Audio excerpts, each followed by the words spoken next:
ভেতরে এসো। এই যে জামা কাপড়গুলো সব। ও আচ্ছা, নিয়ে এসেছো?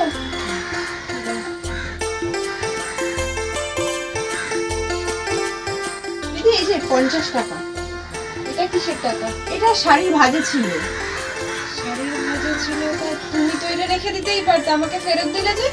না না, আমরা খুব সৎ, আমরা এভাবে টাকা নিই না। আমার যতটুকু টাকা হয়েছে সেটুকু দিয়ে দিলেই হবে। আচ্ছা, তো এর জন্য কত টাকা হয়েছে? 30 টাকা হয়েছে। এ নাও, এটা রেখে দাও। না না, আমার 50 টাকা লাগবে না। এটা রেখে দাও বাবা, পরে না হয় এর সঙ্গে আমি ম্যানেজ করে নেবো। আচ্ছা ঠিক আছে। ঠিক আছে।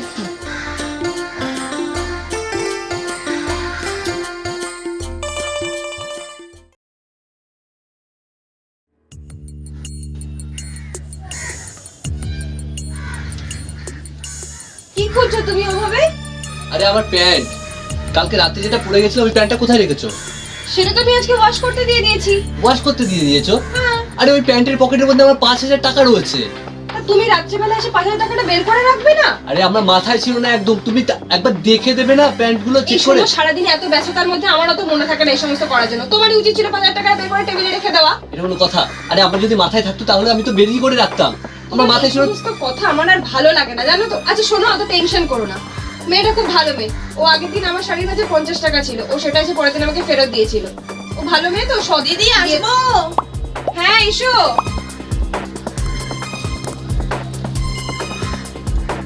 টাকাটা দিয়েছো তো? আচ্ছা ঠিক আছে। দেখেছো, বললাম না অল্প কিছু টাকা হলে তখন সাথে সাথে রিটার্ন দিয়ে দেয়। আর একবার গরিব মানুষের হাতে একবার বেশি টাকা পড়ে গেলে সেই টাকা আর কোনোদিন পাওয়া যায় না। তুমি কি ভাবছো এখন তো বলবে টাকা নেই? এর মধ্যে কোনো টাকা ছিল না, তুমি দেখো, জিজ্ঞেস করে দেখো, কোনো টাকা ছিলই না এর মধ্যে। আমি জানতাম টাকাটা পাওয়া যাবে না। দাদা বাবু, আপনি ঠিক বলেছেন। আপনাদের মতো বড় লোকদের মনে এসব চিন্তাধারা আসে, আমাদের মতো গরিবদের মনে নয়। টাকাটা আমি পেয়েছি, এই নিন আপনার টাকা, গুনে নিন, সব ঠিকই আছে। চললাম আমি। আমি তোমাকে বলেছিলাম যে ও টাকাটা ফেরত দিয়ে দেবে, মোটা তো শুনলে না আমার কথা।